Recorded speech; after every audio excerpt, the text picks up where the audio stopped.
शौनक जी ने पूछा, महाराज ये तो बात आप बताइए कि पीछे आपने एक बात कही थी वो छूट गई। आपने हम लोगों को बताया था कि विदुर जी हस्तिनापुर त्याग कर तीर्थ यात्रा के लिए गए, तो किन किन तीर्थों में गए? और सुना कि विदुर जी की उद्धव जी से वार्ता हुई थी, तो उद्धव जी तो भगवान के बड़े ज्ञानी भक्त, क्या वार्ता हुई? फिर सुना कि विदुर जी मैत्रेय जी से मिले थे, तो मैत्रेय जी तो बहुत उच्च कोटि के महापुरुष हैं, तो उनसे जरूर कोई तत्व वार्ता हुई होगी, वो हम सुनना चाहते हैं। शौनक जी ने सूत जी से प्रश्न किया। भगवान श्री सुखदेव जी ने परीक्षित जी से भी यही कहा, क्योंकि वो भी प्रश्न किए थे। जो पीछे प्रश्न किए थे उनमें बहुत से प्रश्न थे, तो उसमें यह भी प्रश्न था कि भगवान के तत्व का स्वरूप का वर्णन, भगवान के अवतारों के स्वरूप का वर्णन, भगवान एक होकर के अपनी माया को कैसे विस्तार करते हैं।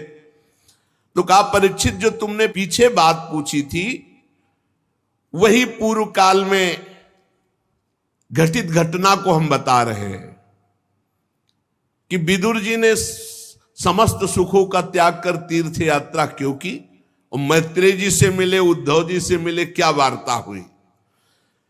जब ये घटना उस समय की है, सर्वेश्वर भगवान श्री कृष्ण पांडवों के दूत बनकर गए, तब उन्होंने दुर्योधन के महल में एक भी कोई वस्तु स्वीकार नहीं की, खान पान व्यवहार की, और बिना बुलाए विदुर जी के घर गए। पवित्र आत्मा विदुर जी को अपना माना प्रभु ने, और दुर्योधन ने विविध प्रकार से भगवान से कहा, बहुत सी सामग्री आप, भगवान ने कहा दो ही भाव से भोजन पाया जाता है, तो यहां दोनों बातें नहीं, तुम में प्रीति नहीं हो, हम में भूख नहीं है। और उसी समय विदुर जी के घर जाके कह रहे बहुत भूख लगी है, लाओ। विदुरानी छिलका पवाती है और गूदा फेंक देती है। परीक्षित जी ने पूछा, प्रभु मैत्रेय जी तो असाधारण महापुरुष हैं, विदुर जी का समागम कहां हो गया?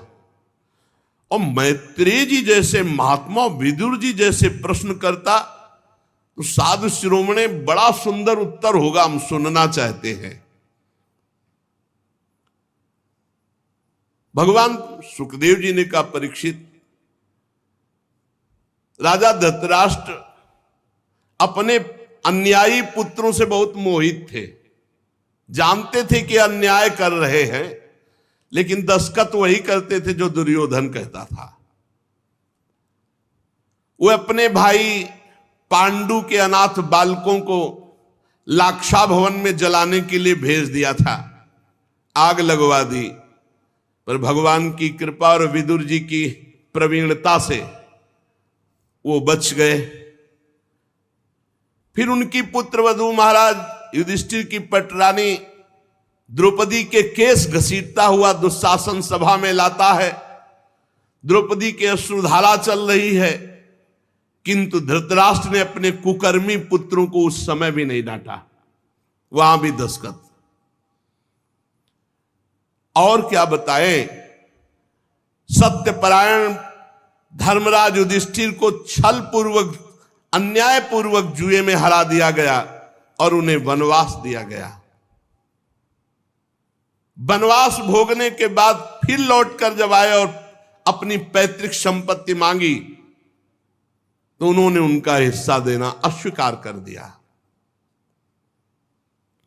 जब इस विषय पर भगवान श्री कृष्ण कौरवों की सभा में हित भरे सुमधुर वचन जाकर के बोले, जो भीष्म आदि को तो अमृत जैसे लगे, पर कुरुराज को वो विष जैसे लगे।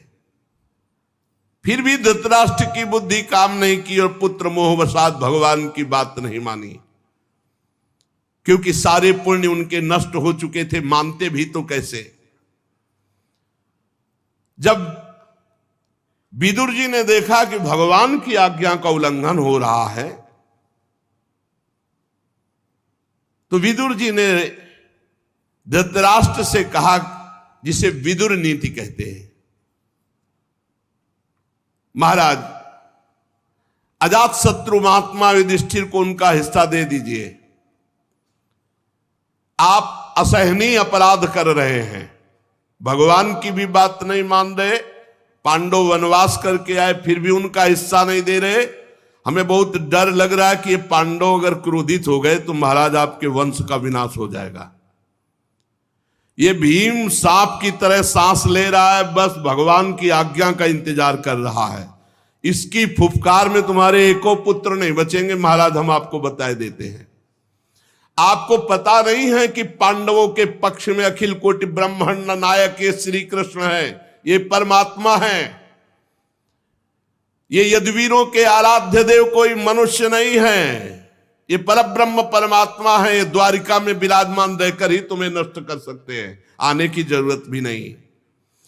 पृथ्वी के बड़े बड़े राजा या बड़े बड़े ब्रह्म ऋषि देवता ये उसी पक्ष में रहते हैं जिस पक्ष में भगवान होते हैं।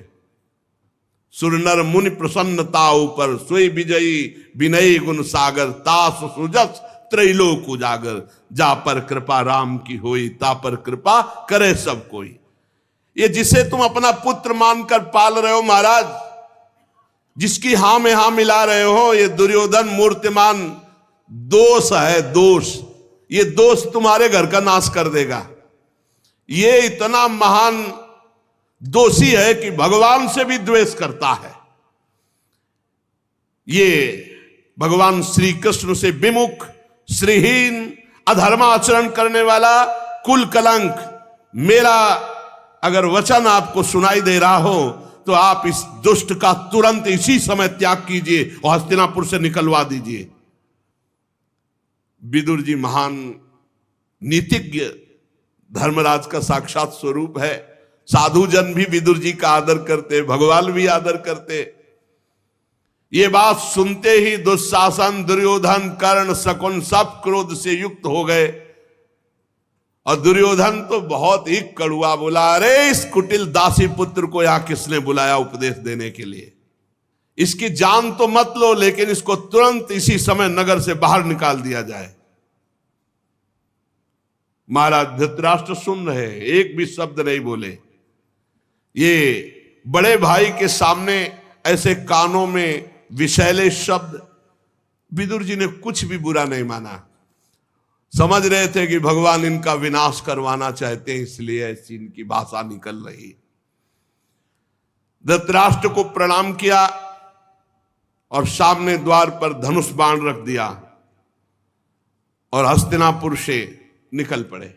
अब ऐसे राज्य में नहीं रहना जो भगवत विमुख, जहां से दुष्टों का बोलबाला, अधर्म का बोलबाला हो। कौरवों को विदुर जैसे महात्मा उपदेश देने वाले बड़े भाग्य से मिले थे। जे ही हस्तिनापुर से चले तो सबके पुण्य नष्ट हो गए। कौरव पक्ष के अपमान कर दिया विदुर जैसे महात्मा का। साधु अवज्ञा तुरंत भवानी कर कल्याण अखिल के हानि।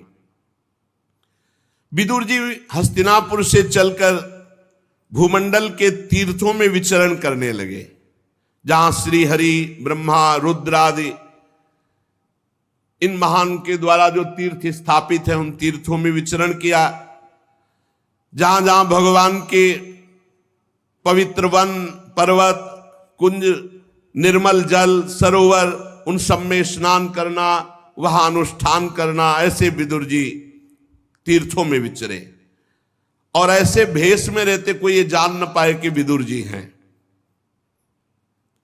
साधारण जो भोजन मिल जाए, शुद्ध वृत्ति से भूमि में शयन करना, शरीर को मलना नहीं, बस ऐसे स्नान कर लेना। और कठोर व्रतों का पालन करते हुए भारतवर्ष के प्रत्येक तीर्थों में विचरण किए। जब वे प्रभास क्षेत्र में पहुंचे तब तक भगवान श्री कृष्ण की सहायता से महाराज युधिष्ठिर सर्वनाश का खेल खेल चुके थे। कौरवों का विनाश हो चुका था और वो चक्रवर्ती सम्राट पद पर हस्तिनापुर में विराजमान हो चुके थे युधिष्ठिर जी। प्रभास क्षेत्र में जब सूचना मिली कि कौरवों का विनाश हो गया तो सरस्वती नदी के पास जाकर चुपचाप मौन होकर बैठ गए। विदुर जी काफी देर भगवत चिंतन करते हुए अपने मन को संभाला।